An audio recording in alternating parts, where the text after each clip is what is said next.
ভাবে করতে চাই, যেটা হলো আমাদের মাননীয় প্রধানমন্ত্রীর নেতৃত্বে এই সংসদ চলছে।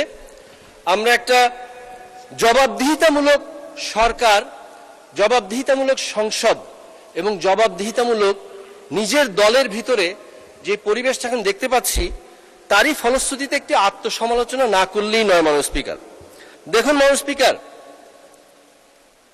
নীল নদের পানি যেরকম নীল না, তেমনি ভাবে দাড়ি টুপি থাকলেই যে নারী স্বাধীনতা এবং হিজাব নিকাবের প্রতি সম্মান থাকবে, বিষয়টা আসলে এরকম না। মাননীয় স্পিকার, এরকম বিষয়গুলো আসলে আমরা অবশ্যই এটা অ্যাড্রেস করতে চাই যে আমাদের সবার ব্যক্তি স্বাধীনতার বিষয়ে আমাদের সম্মান এবং শ্রদ্ধার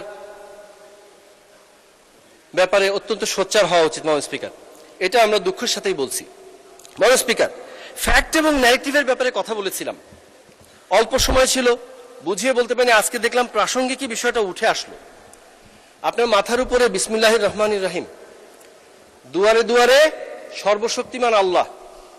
আমরা এমনও দেখেছি, আমরা ইসলামের পতাকা হাতে নিয়ে দেখা গেছে হিকমা অবলম্বন করতে গিয়ে বৈশ্বিক পরিস্থিতিতে রাজনৈতিক অবস্থা বিবেচনায় অনেক সময় ইসলামের পতাকা হাতে নিয়েও শরিয়া আইনের ব্যাপারে প্রশ্ন আসলে অনেক সময় এড়িয়ে যেতে দেখেছি। মাননীয় স্পিকার, কিন্তু ফ্যাক্ট হলো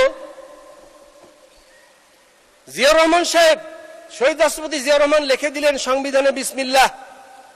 তার সুযোগ্য উত্তরসূরি জনাব তারেক রহমান সাহেব আপনার মাথার উপর রেখেছেন বিসমিল্লাহ। দুয়ারে দুয়ারে লেখা সর্বশক্তিমান আল্লাহ। এটা হলো ফ্যাক্ট। এই বৈশ্বিক পরিস্থিতিতে, এই অবস্থায়ও হিকমা অবলম্বন করার প্রয়োজন পড়ে নাই। মাননীয় স্পিকার, এটাই ফ্যাক্ট।